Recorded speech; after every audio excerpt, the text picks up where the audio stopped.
নবমী মানেই নর্থ, আর আজ আমরা দুপুর চলে গেছিলাম উত্তর কলকাতার বিখ্যাত কিছু প্যান্ডেল পরিক্রমা করতে।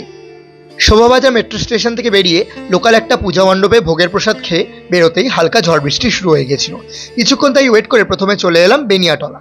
ওনাদের থিম ছিল শতবর্ষে মহানায়ক উত্তম কুমারকে শ্রদ্ধাঞ্জলি। মণ্ডপের ভিতরে নীল ক্যামেরা ও মহানায়কের অভিনীত চলচ্চিত্রের সংলাপ ও সিনেমার কিছু অংশ ছবি আকারে সুন্দরভাবে তুলে ধরা হয়েছে। এরপর চলে এলাম আহেরিটলা যুবকবৃন্দ।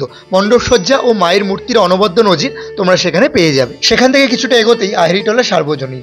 ব্রহ্ম জ্ঞান ও জোডিয়াক সাইন ও তার প্রভাব আমাদের জীবনে কিভাবে পড়ে তার উপরই ওনাদের মণ্ডপ সজ্জা, যা যেমন ইউনিক তেমনই আকর্ষণীয়, সাথে মায়ের অপরূপ সৌন্দর্য। এরপর চলে এলাম কুমারটুলি পার্ক। মাকে অরণ্যের রক্ষাকর্তা, অরণ্য দেবী হিসাবে তুলে ধরা হয়েছে। মণ্ডপসজ্জা ও শিল্পীর মূর্তির নিদর্শন প্রমাণ করে দেয় উত্তরের প্রতি আমাদের মতো দক্ষিণ কলকাতার মানুষের কেন এখনো এত ঝোঁক। এরপর কুমারটুলি সার্বজনীন। নারায়ণ দেবনাথের কমিক কার্টুন চরিত্রের ওপর মণ্ডপসজ্জা আমার কিন্তু বেশ ভালো লেগেছে। সবশেষে last but not the least Jagat Mukherjee পার্কে চলে এলাম। ওনাদের এবারের চিন্তাধারা এআই কি আমাদের জন্য ব্লেসিং না কার্স? ভিতরকার শিল্পসজ্জা, বিশেষ করে মায়ের রূপ তোমাকে মুগ্ধ করতে বাধ্য।